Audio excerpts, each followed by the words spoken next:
இந்த சஃபர் மாசத்துல சென்னையில் பார்த்தாச்சு அப்படின்னா திருமணமே நடக்காது. 1 லட்சம் ரூபா வாடகை அப்படின்னா 50,000 ரூபாய் ஆயிரும். சஃபர் மாசத்துல 30,000 ரூபாய் 40,000 ரூபாய் திருமண மண்டபம் அந்த வாடகை குறைஞ்சி போயிடும். ஏனென்று சொன்னால் ஆடி மாசத்துல சகோதர சமுதாயத்தை சார்ந்தவர்கள் திருமணம் நடத்த மாட்டாங்க. ஆடி மாசத்துல வியாபாரமே நடக்காது, தொழிலாம் நெளிஞ்சு போயிடும்.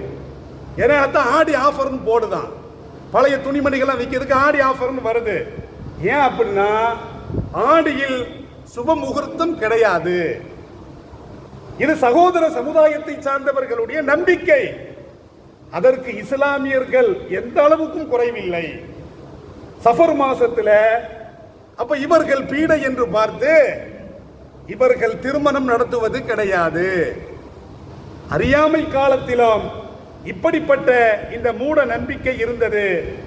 என் பெருமான் ஸல்லல்லாஹு அலைஹி வஸல்லம் அவர்கள் இப்படிப்பட்ட இந்த மூட நம்பிக்கையை ஒழித்து காட்டுவார்கள். புகாரி ஷரீஃப் ஹதீஸ் நம்பர் 5707 அபூ ஹுரைரா ரலியல்லாஹு அன்ஹு அவர்கள் அறிவிக்கக்கூடிய ஒரு செய்தி.